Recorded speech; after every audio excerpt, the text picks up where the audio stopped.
சாமி வணக்கம் சாமி. வணக்கம் வணக்கம். அதாவது இந்த உலகத்தில் இறைவன் வந்து எண்ணற்ற ஜீவன்களை படைச்சிருக்கிறாரு. அதில் ஒரு ஜீவன் வந்து மனித பிறவி. இந்த மனித பிறவி வந்து ரொம்ப சிறப்பான பிறவி அப்படின்ற மாதிரி சொல்கிறாங்க. அந்த மனித பிறவியில் வந்து நிறைய பணம் சம்பாதிச்சு செல்வந்தன் ஆகிறது சிறப்பா, இல்லை இறைவனை நினச்சின்னு இருந்து ஒரு துறவி ஆகிறது சிறப்பா? செல்வந்து ஆழ்வது சில நாள் சிற்றின்பம், உலகத்தில் ஆய்வும் குறைவு, சுகத்தை அனுபவிப்பதும் குறைவு.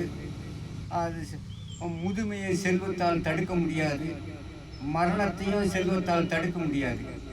ஆனால் மகானாவது மரணத்தை வெல்வது, மரணமில்லா பெருவாழ்வு பெறுவது, இறை இன்பம் பேரின்பத்தை அனுபவிப்பது.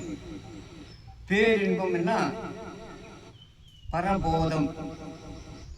ஊன் மறந்து உயிர் மறந்து உலகெல்லாம் மறந்து எல்லாவற்றையும் மறந்து இறைவன் திருவடியில் மனதை லயமாக்கி மௌன நிலையில் ஆழ்ந்திருப்பது, காலம் போவதே தெரியாமல் இருக்க பேரின்பத்தில் மூழ்கி இருப்பது, அது பேரின்பம். சிற்றின்பம் நாக்கு ருசி, அல்லது பெண் சுகம், அல்லது இனிமையான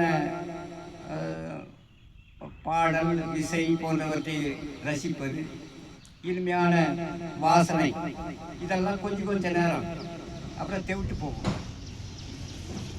தேன் நிறைய இருக்குன்னா தேன் 1 லிட்டர் எல்லாம் சாப்பிடணும், கொஞ்சம் சாப்பிடலாம், நாளைக்கு கொஞ்சம் சாப்பிடலாம், இன்னொரு நாளைக்கு அது தெவிட்டு போகும். தெவிட்டாத பேரின்பம் ஆறாவது. ஆறாவதுனாக்கா தெவிட்டாத அமுதம், யாரு? இறையனை. அதை பெறுவதுதான் சிறந்தது, உயர்ந்தது, கிடைத்தற்க அரியது.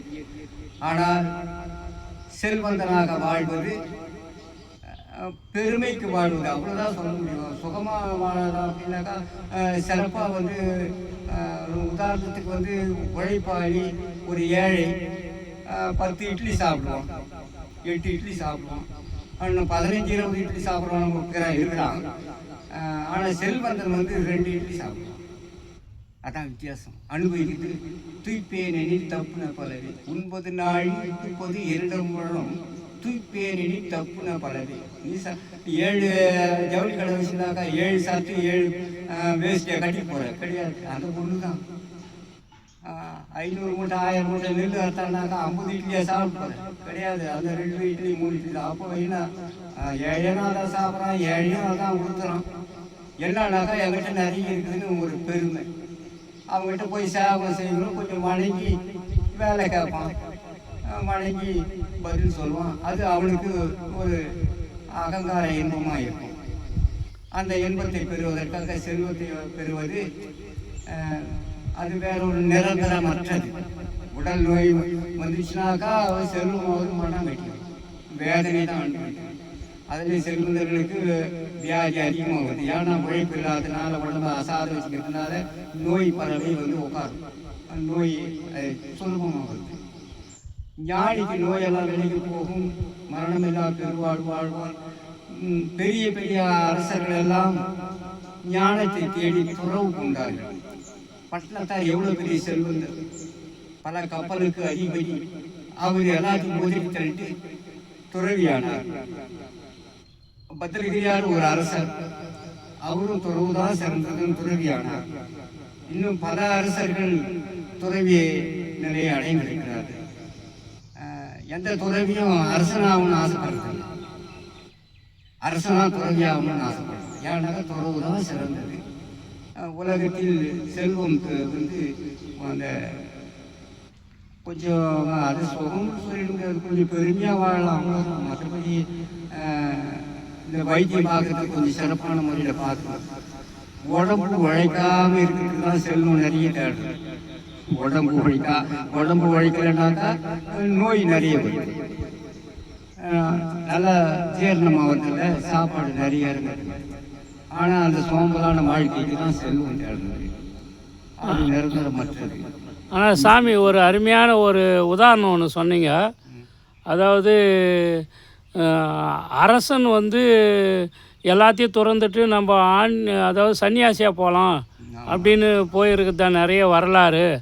ஆனால் எந்த ஞானியும் அதான் கடவுளை விட அரசவையும் மற்ற சுகங்களும் நல்லா இருக்குன்ட்டு போனதாக வரலாறு கிடையாதுன்னு சொன்னீங்க.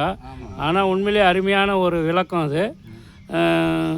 எந்த ஒரு அதாவது கோட்டீஸ்வரனும் துறவியாக போகிறது தான் சிறப்புன்னு தான் போயிருக்கிறாங்க உண்மையாக.